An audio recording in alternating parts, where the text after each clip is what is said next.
Hello and welcome to another math video. By now, I'm sure you know how to subtract fractions when it's just a fraction.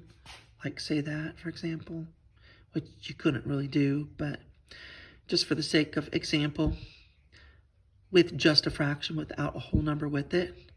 But today we're going to look at subtracting fractions with a whole number. So they're mixed numbers. We're subtracting mixed numbers. We're subtracting a fraction and a whole number. And the first thing you always do, every time you see one, the first thing I want you to do every time is to look at the denominators. Are the denominators the same? Do they look the same? Are they the same? This one has a 10, and this one has a 20. Are those the same? Those are not the same, are they?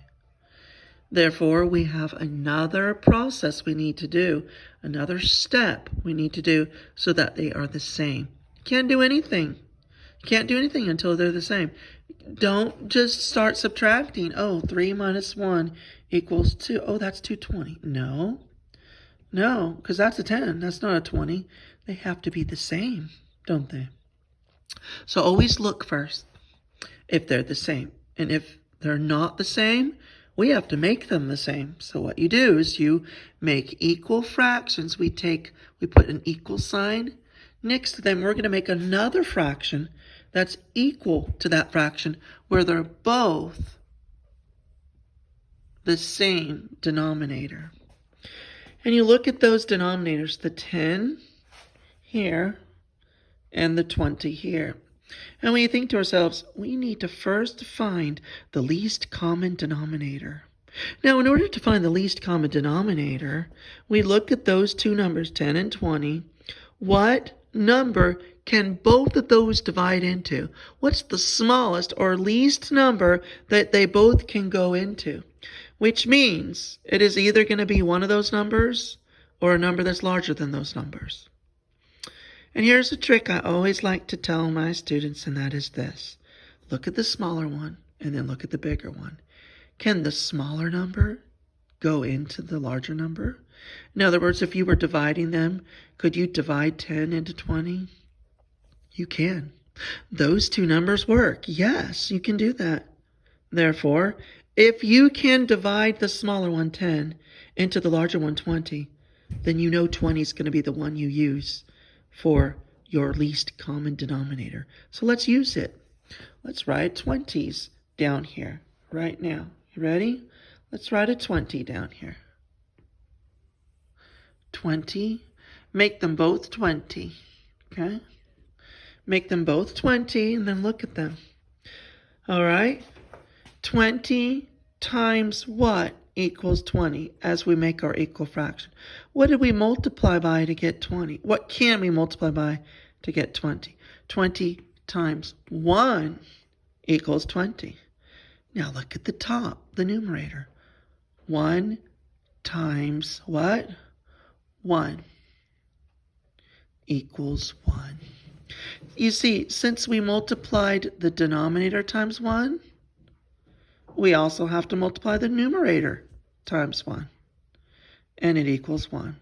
Now let's do the top fraction. 10 times what made 20? Oh, 10 times 2 made 20. And since we multiplied the bottom one times 2, we also multiply the top one times 2. The numerator times 2. 3 times 2 equals 6. And there's your number. Now look. Hey, look. Now they're both 20s, aren't they? And since they're both 20, now we can just start subtracting. So let's look at all of this. Okay, I can start subtracting. Ready? You ready to start subtracting? I'm going to start subtracting. 6 minus 1 equals what? 5. Right? And then our denominator just stays the same. 5/20 is what will be in our answer. Now we also have a whole number over here as well, don't we? 21 minus 6. Okay? 21 minus 6. Now, I can't take 6 from 1, so I'm going to borrow from the 2. The 2 becomes a 1, and the other one goes next to that one, which makes it 11. 11 minus 6 is what? Well, 5 plus 6 equals 11, so I'm going to put a 5 here. Okay? And then there's a 1, there's nothing there, so I'm just going to bring it down.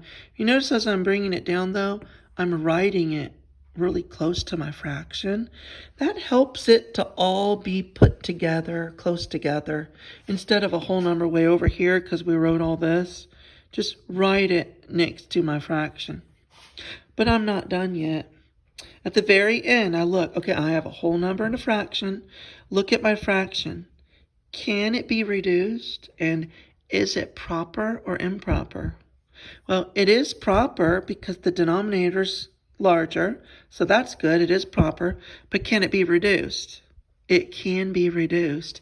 It can be reduced. And when we reduce our fractions, we look at the top number of the numerator, which should be smaller than the denominator, and we look at them. And we say to ourselves, okay, look at that numerator. We're going to divide both of them by the same number. So before we finish, let's look and see the 5 and the 20 can be reduced. It can be reduced. So we're going to take my 5 and my 20. And when you find what number, we're going to divide both of them by the same number to reduce it and get a reduced fraction over here. Well, always look at the numerator, which is smaller. Look at that one first. Will that number work?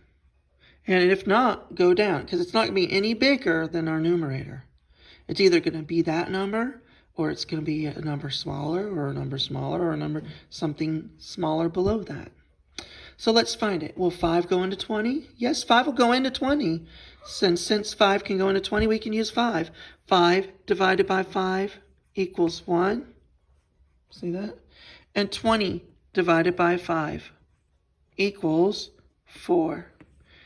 And now we have the number 1/4. The reduced fraction of 5/20 is 1/4. So we have 15 and 1/4. I'm going to rewrite it one more time with my 15 down here. And I'm going to rewrite my 1/4 next to it so that the whole number and fraction are written right next to each other. And then I'm going to circle it. And then I'm done. The final answer is 15 and 1/4.